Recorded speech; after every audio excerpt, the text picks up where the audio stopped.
Mis amigos, bienvenidos. Esto es De Camino, programa 550.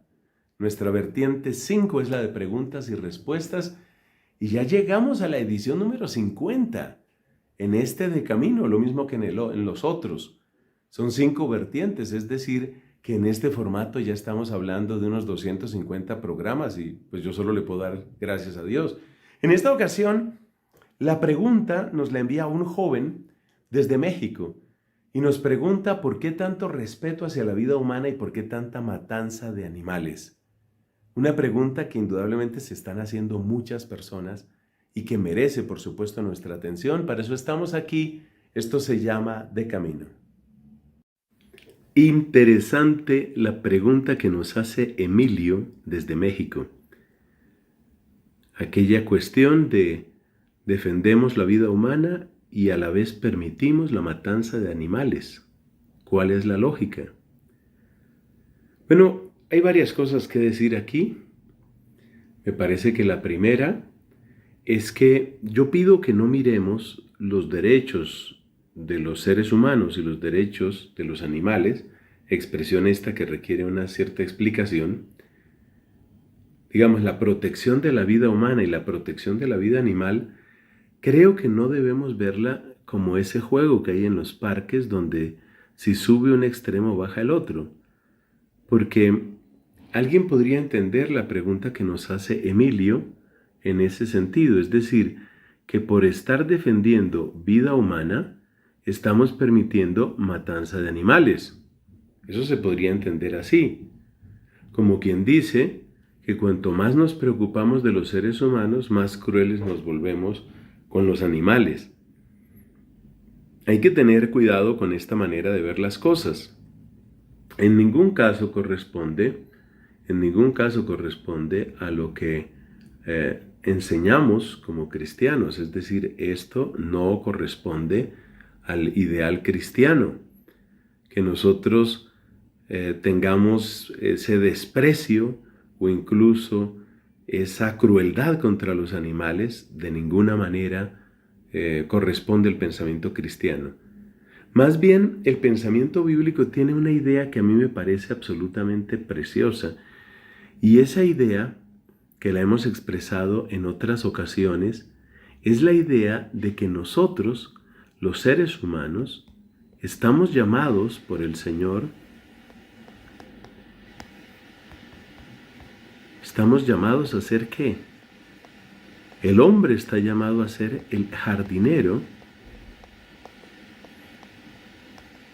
de la creación.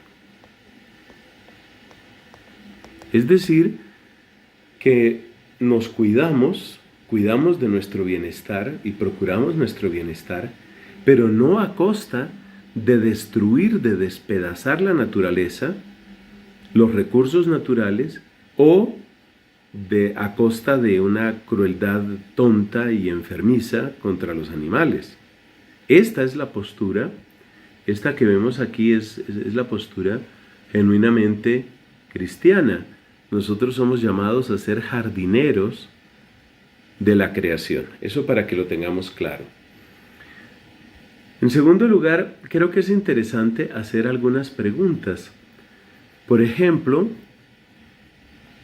en la misma línea de lo que plantea Emilio, hagámonos esta pregunta. ¿Y qué pasa con las plantas? Esta pregunta la hago porque algunos de los que se oponen al sacrificio de animales, por ejemplo para obtener carne, pues son entusiastas de los alimentos vegetales, algunos hasta el punto de ser lo que se llama hoy veganos. Pero observemos que si lo examinamos bien, el consumo de las plantas también supone la desaparición de la respectiva planta. No se puede consumir la zanahoria y tener entera la planta. Y cuando nosotros consumimos, por ejemplo, granos de cebada o granos de trigo, pues esos granos tienen un cierto potencial nutritivo o nutricional Entre otras cosas, porque esos granos eran semilla de vida, de manera que cada grano de trigo que se muele o se tuesta o se procesa para volverse alimento humano, pues es una planta de trigo, una potencial planta de trigo que se acabó. Entonces, esto nos invita a reflexionar, porque si nosotros fuéramos a tomar una postura de que no vamos a eliminar ningún tipo de vida, pues tendríamos que eliminar nuestra vida. Ojo con eso. Para no eliminar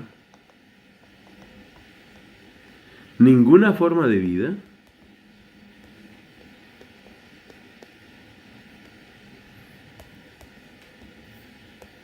tendríamos que eliminarnos nosotros mismos, básicamente muertos de hambre. Pero no solo de hambre, porque utilizamos plantas y animales para muchas otras cosas. Los muebles de nuestra casa, pues ahí están presentes árboles. Entonces tendríamos que eliminar los muebles de la casa. Tal vez tendríamos que utilizar solamente piedras. Y especialmente esto vale para los alimentos. Eliminarnos nosotros mismos.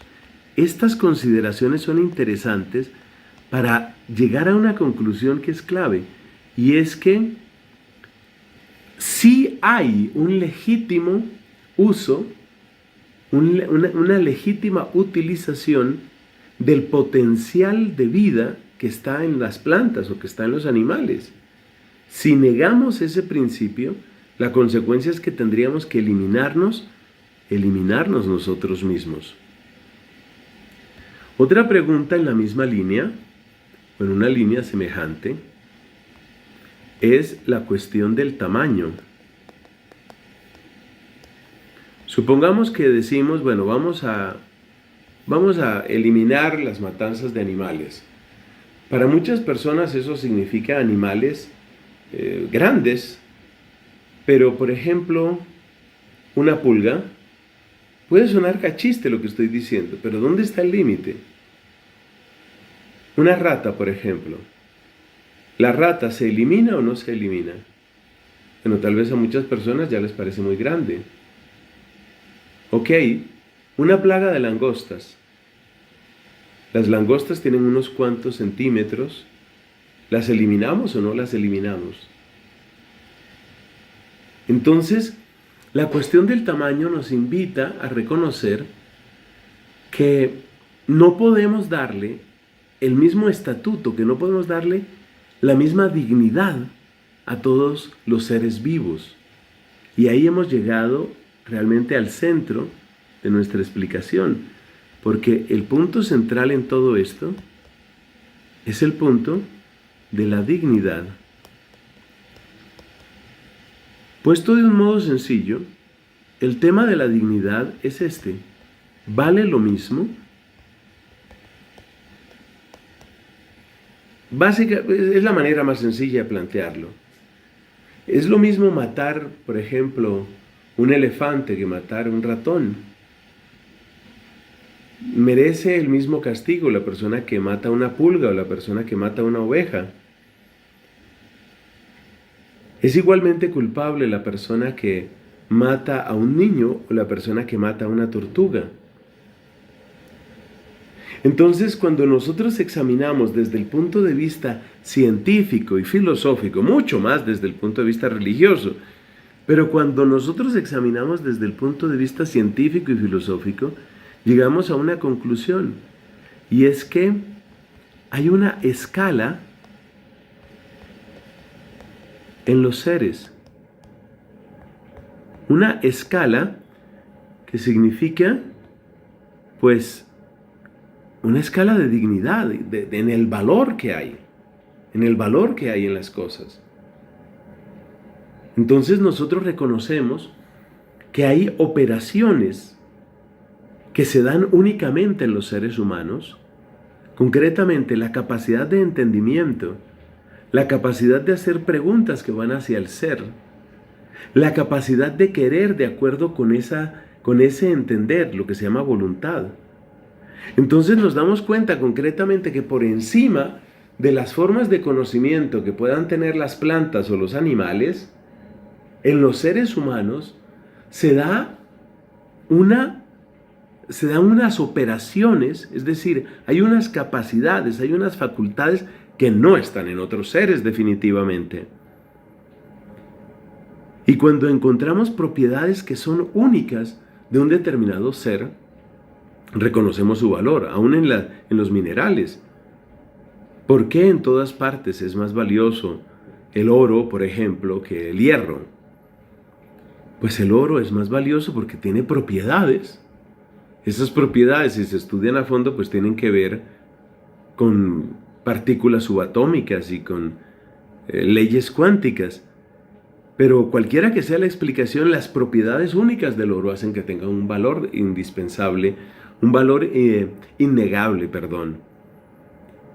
Entonces, nosotros no estamos abogando, y pasemos aquí como una pequeña conclusión, nosotros no estamos autorizando ni estamos diciendo que se vale la crueldad. Aquí decimos no a la crueldad animal, a la crueldad contra los animales. Principalmente porque es una degradación de nosotros mismos. La crueldad de un ser humano contra un animal es una degradación del ser humano. Por supuesto, sabemos que hay dolor también en el animal. Y este es un tema que es muy interesante de estudiar, el tema de los posibles derechos de los animales.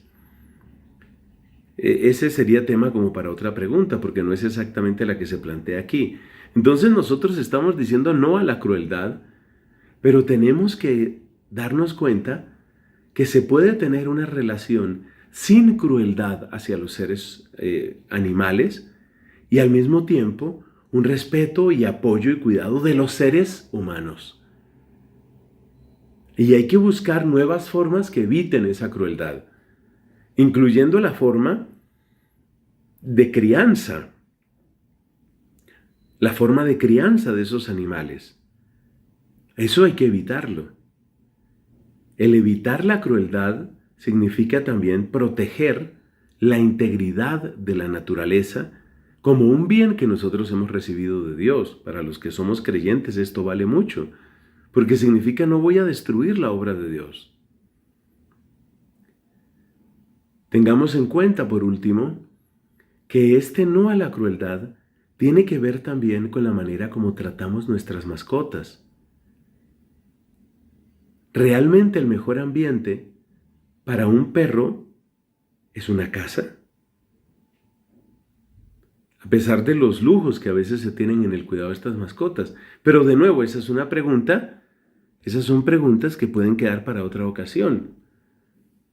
Posiblemente la humanización de las mismas mascotas termina siendo una forma de crueldad. Yo recuerdo un veterinario que me decía, toda esa ropa que le ponen a los animales, más les hace daño y les incomoda, aunque a nosotros nos parece que los estamos cuidando. Entonces hay que decir un no a la crueldad, pero un no lúcido, un no que entiende lo que está sucediendo.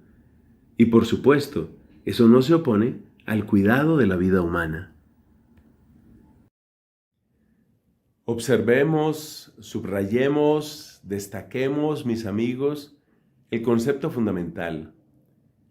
Y el concepto fundamental es dignidad.